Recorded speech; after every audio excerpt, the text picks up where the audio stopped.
Alice in Wonderland is a masterpiece written by Charles Luttrell Dodgson, or if you prefer, Lewis Carroll.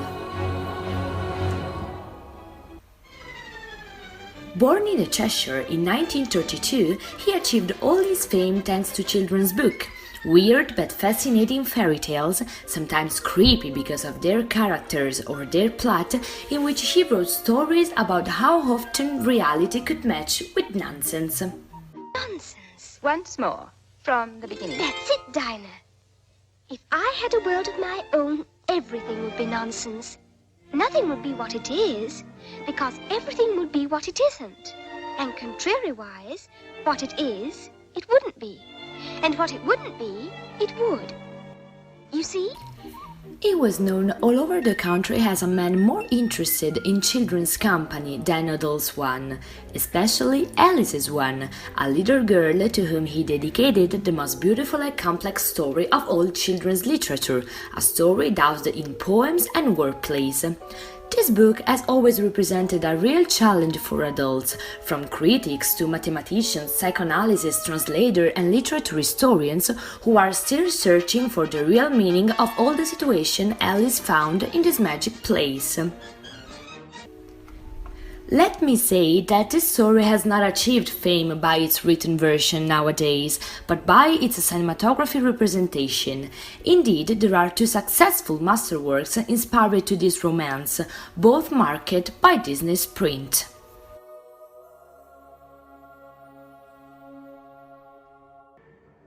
Let's start from 1951, birth year of the animated musical Alice in Wonderland, one of the most famous Walt Disney's features.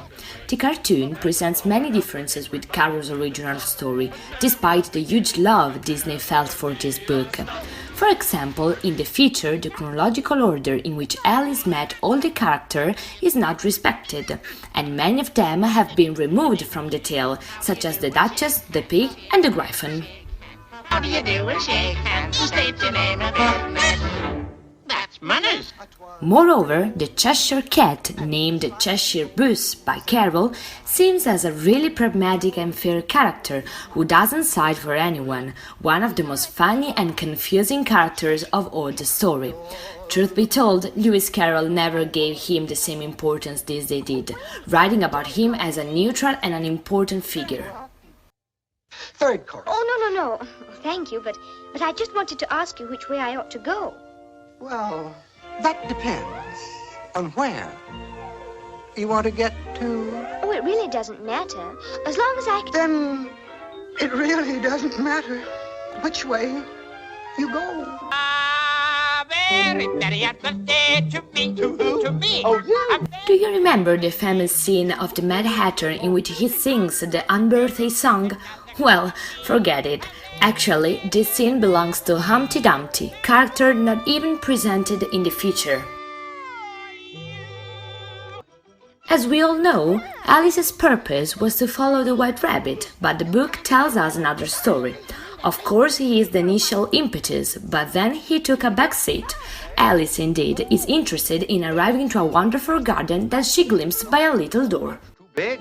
Simply impassable. You mean impossible? No, impassable. Nothing's impossible.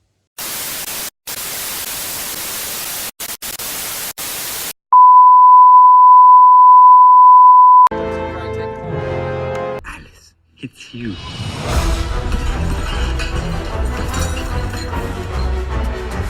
You're back. Alice! Alice! See? Alice?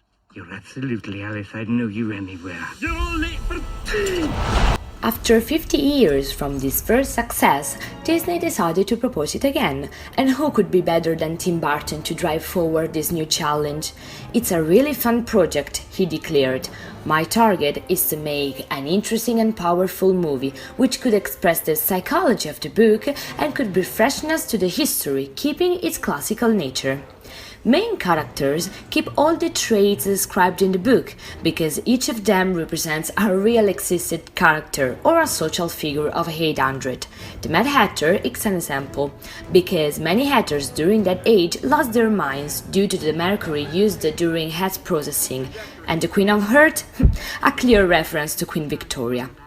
In the movie, she is the first one to be awakened in Alice's childhood memories, when, during a walk with Lady Ascot, she discovers that in her garden have been planted white roses instead of red ones. A clear reference to the first time in which Alice met the Queen of Hearts, bent on punish three cars because they planted white roses. Stop that.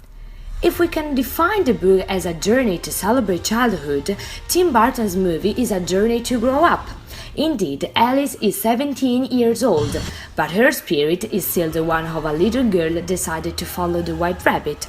In her journey, she won't just meet weird characters, but also a real danger to face.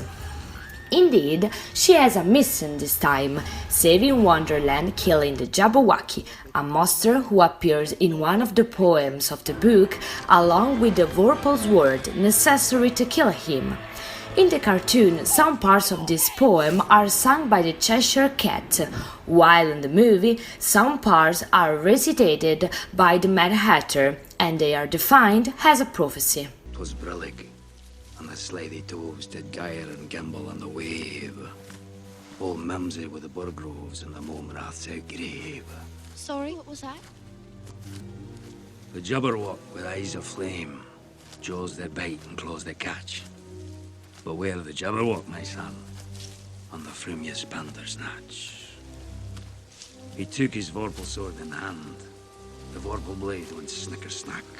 Tim Burton decided to turn Lewis Carroll's little girl in a 70-year-old girl who is going through an arranged marriage. Bringing her back in Wonderland among fencer me's wise caterpillars, stupid queens, cats who float in the air and seducing Mad Hatters means to her forgetting the game of social obligations rampant in the Victorian age to lose herself in a wonderful world. A new heroine who has nothing to do with the little, naive and lost girl we found in the cartoon. You're not the same as you were before. And you were much more muchier. You've lost your muchness. My muchness. In there, something's missing. According to what the producer Jennifer Todd revealed, although Alice is really fascinating, she had to be reinvented. Tim created a new word for her. The aspect is more mature and there is not anymore just a little girl with a white and blue dress. Burton's Wonderland is in crisis, destroyed by Queen of Heart's dominion.